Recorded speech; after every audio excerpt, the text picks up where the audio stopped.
네, 안녕하세요. 토삼입니다. 28회차가 마무리됐고 2월이 됐네요. 근데 대체 뭐가 문제일까요? 왜 자꾸 4개, 4개가 최대인 걸까요? 제가 지금 최근 5개 회차에서 저번 회차에서는 거의 절반 정도를 틀렸는데 절반 이상은 틀렸죠. 그때는 거의 K리그는 다 틀렸으니까. 근데 5개 회차 연속으로 지금 저번 회차 제외하고는 4개 회차 모두 4개가 틀렸어요. 3개부터 등수인데 왜 대체 뭐가 문제인지 모르겠어요. 분명 이변도 잘 잡았고, 네, 산프도리아도 잘 잡았고, 세리스 오사카 무승부도 잘 잡았고, 무승부 단통으로도 3개나 해가지고 맞췄거든요. 그리고 쇼난도 맞췄고, 단지 보이는 약간 이변이었던 것 같은 그 파르마 나폴리, 이게 진짜 이변이 떠가지고 좀 난감했는데 괜찮았던 것 같은데 어째서 4개의 그 틀을 못 벗어나는 걸까요? 어쨌든 이번 회차도 4개 들렸습니다. 네, 등수에 드신 분들 정말 축하드리고요. 네, 저는 29회차 2월 된 회차 준비를 해볼게요. 근데 솔직히 이번 회차 이미 틀은 하나는 이미 정해놨어요. 예, 그거를 좀 이따가 말씀드려볼게요. 일단은 이번 초안 영상에서는 K리그 6경기만 먼저 말씀을 드릴게요. 아직 뭐 투표율도 나오지 않았고 그냥 K리그만 먼저 우선 집중을 해보려고 해보겠습니다. 일단은 상주 상무대 울산 현대인데 현재 이 두 팀의 상대 전적은 울산이 굉장히 압도적으로 좋아요. 네, 상주 상무가 울산 현대한테 굉장히 약했다 이런 틀이 보여요. 저는 울산 현대 경기 되게 무서운 게 저랑 정말 사대가 안 맞거든요. 제가 울산을 가면 울산이 지거나 비기고 제가 울산을 꺾으려면 무조건 울산이 이겨요. 그래서 1번 솔직히 지우고 싶은데 어쨌든 말씀을 좀 드려볼게요. 일단 배당 자체는 울산 현대 쪽으로 많이 깎여진 모습이에요. 해외 배당에. 일단 국내 배당이 나와봐야 알겠지만, 그리고 울산이 6경기 동안 상주 상무한테 지지 않았고 10경기 동안 7승 2무 1패를 할 정도로 상주 상무한테 굉장히 강했습니다. 울산은 18-20년도 최다 연승이 5연승인데 지금 현재 4연승을 하고 있고요. 이런 데이터만 보면 일단 막 되게 꺾고 싶다는 생각이 되게 많이 드는데도 불구하고 일단 상주 상무가 최근에 너무 잘해요. 예, 울산현대랑 현 흐름만 해봤을 때는 상주상무가 해볼만해 보인다 뭐 이런 느낌이 들거든요. 그래서 일단 두 팀이 비교했을 때 상주상무가 충분히 해볼만해 보이는 경기라고 저는 판단을 내렸어요. 지금 현 흐름만 봤을 때.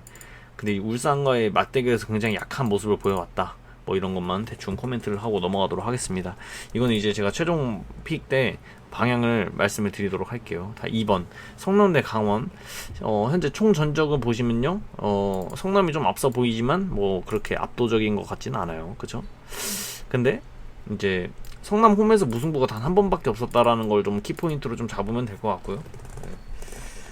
어쨌든 뭐 그렇습니다. 일단은 두 팀의 상대 배당을 보니까 일단은 강원이 정배를 받았는데 개인적으로 이거는 왜 정배를 받은지는 잘 모르겠어요. 왜냐면 지금 두 팀 모두 굉장히 흐름이 안 좋거든요.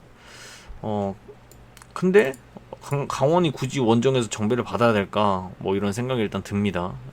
두 팀은 K리그에서 2연승 무승부로 없었다고 하고요. 직전에 무승부였습니다. 성남은 리그 홈 4연패고 강원은 리그 원정 3연패입니다. 이 경기 솔직히 누가 이길지 예상도 안 가요. 예. 배당도 이게 왜 동배인데 왜 강원이 원정에서 정배를 받고 있는지 좀 의문점이 간다. 예, 개인적인 생각. 그리고 3번 광주 대 수원인데 이 경기도 솔직히 50보 100보 두 팀 너무나 못해요. 근데 단지 수원이 좀 더 유리해 보이는 구간이 있다면 이 광주 홈에서 단 한 번도 져본 적이 없다. 그리고 최근 5경기에서 좀 우세하고 있다. 네, 뭐 배당은 이런 식으로 받는 거 수원이 네임밸류가 있기 때문에 맞는 것 같긴 해요. 근데 이제 광주는 수원을 상대로 2연승을 해본 적이 없다고 하네요. 직전에 승이었고요. 상황이 비슷해 보여요, 이 두 팀은. 근데 수원이 광주에게 좀 강했다라는 면이 있어서 이것도 좀 고민을 해볼 거고요. 1, 2, 3번에 대한 고차를 좀 말씀을 드려보자면 지금 현재 직전 회차에 승승승이 나왔는데 제가 이거는 예전부터도 계속 말씀을 드렸지만 승승승이 이게 똑같은 결과가 3개가 모두가 나왔을 경우에 이 다음 1, 2, 3번에서는 같은 결과가 2개가 나올 확률이 굉장히 높아요. 예, 물론 안 나올 때도 있지만 그럴 때가 훨씬 더 가능성이 높다 이런 생각으로 저는 접근을 할 거예요. 네, 어쨌든 1, 2, 3번까지였고요. 4번 전북대 서울입니다. 이제 기성용 선수가 이 서울에 복귀를 해가지고 뭔가 팬들의 기대 심리를 올려놨어요. 전북은 글쎄요, 1등, 2등 팀이긴 한데 흐름이 분명 서울보다 좋은 건 맞고, 네, 근데 전북이 항상 불안해 보이는 거는 마찬가지입니다. 뭐 최근 5경기에서 전북이 굉장히 압도적이고 10경기 동안 서울한테 패배를 하고 있지 않고 8승 2무를 하고 있는데, 이것만 봤을 때는 일단 서울이 뭔가 이길 것 같다는 느낌은 없어요. 그렇지만 기성용 선수가 왔기 때문에 뭔가 기대 심리를 걸어볼 만한 그런 경기예요, 솔직히. 네. 확실히 경기에 그게 달라질 거지만, 저는 개인적으로 이 6배당이 너무 높다고 생각해요. 그 기대 심리가 가는 경기에도 불구하고 6배당이라는 거는 저는 좀 납득을 할 수가 없네요. 그래서 저는 전북 사이드라고 이거는 정해놨거든요. 예, 저는 서울에 승이 없을 거다라고 일단은 생각은 하고 있습니다. 초안픽은 전북 사이드. 다음에 5번 포항 대 인천인데, 솔직히 이 경기도 포항이 굉장히 유리해 보이는 게 당연하다고 생각해요. 예. 당연하다고 생각해요.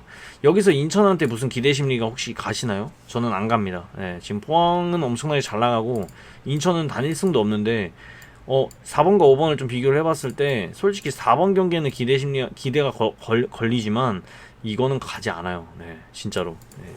압도적인 면을, 전적이나 현재 흐름에서 압도적이고요.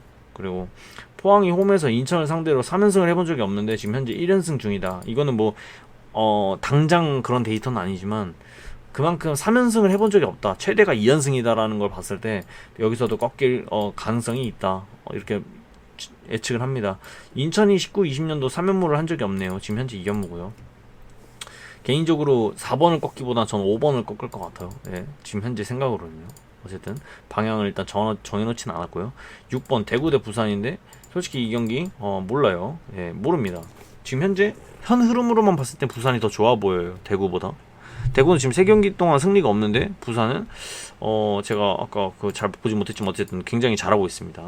대구가 막 이길 것 같다는 느낌은 막 들지 않아요. 근데 이제 배당이 조금 낮아요, 그거에 비해서는. 네, 그거 이유는 모르겠고, 부산은 게다가 원정에서 3연승 중이거든요. 이 배당 조금 생각을 해봐야 될 것 같아요. 지금 현재 느껴지는 거는 대구 사이드예요. 현재까지는요.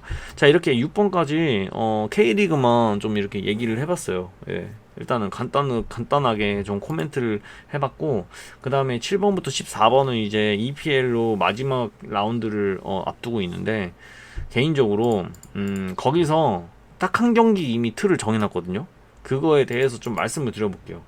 일단은 어떻게 정했냐면 패턴으로 정했어요. 패턴으로 정말 강력한 패턴이 있는데, 제가 이건 계속 밀어오던 겁니다. 네, 11번에 승이 5번 연속 출연하고 있어요. 이게 6번 된 적이 19년도부터 현재까지 단 한 번에 불과합니다. 확률적으로 굉장히 낮다라는 거예요.